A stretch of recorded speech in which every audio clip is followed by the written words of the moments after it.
Hey Geometry, welcome back. In this video, we'll be going over some harder problems. We're taking it up a step with our properties of a parallelogram.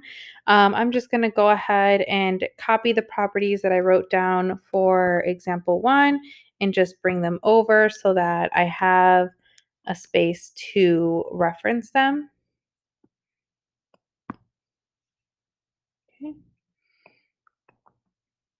Okay, so let's take a look at number 1.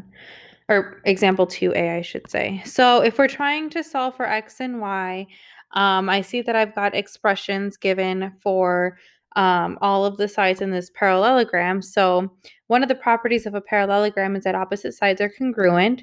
So that means that EF is congruent to GH because those are opposite sides. So I know that EF is congruent to GH, and they tell me that the length of EF is 3y plus 1. So I'm going to do 3y plus 1, and I'm going to set it equal to 19 because that's what GH is. From there, I can solve, and when I do that, I get that y equals 6 because 18 divided by 3 is 6. And we're going to follow a similar process for the other side. So I know that EG is congruent to FH. They tell me that EG is 22 and FH is x minus 1. So when I solve for x here, I get 23 equals x. So x equals 23 and y equals 6. Okay, let's go ahead and do C. It looks like we skipped B.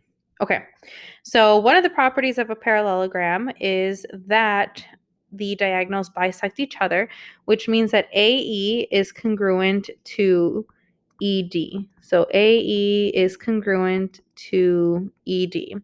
And if we're trying to solve for x and y, I need to set up an equation. Well, AE, they tell me, is 2x. ED is 14.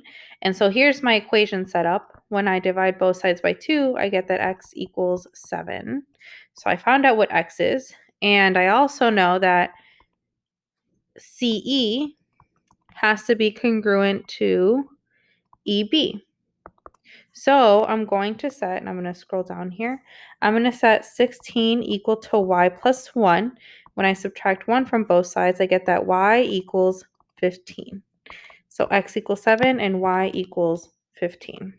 Okay, let's go ahead and do the last one. So this time, they're asking us to find the measure of angle A and B, but they gave me the measure of angle A and D. A and D are adjacent angles, and since they're adjacent angles, they have to be supplementary.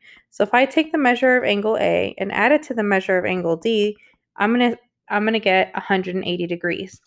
The expression for A is 11x minus 1, and I'm going to add it to the expression for angle D, which is 5x plus 5, and set it equal to 180. Let's combine like terms. I have 11x plus 5x, so that's going to give me 16x. Negative 1 plus 5 is going to give me positive 4. And then from here, I can solve for x. So I'm going to subtract 4 on both sides.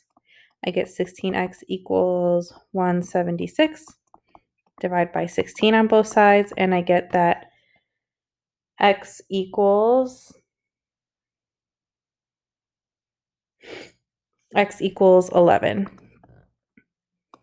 So now that I know that x equals 11, I need to plug that in for A.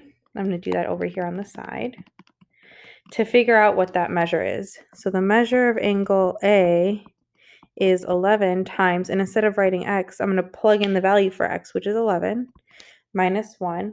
So 11 times 11 is going to give me 121 minus 1. So the measure of angle A is going to be 120 degrees. Now, angles A and B are also adjacent angles, so that means that they are also supplementary. So to find the measure of angle B, I can just do 180 minus 120, and that's going to give me 60. So that means that the measure of angle B is 60 degrees. Let's go ahead and try the problem in example 3, which is going to be a system.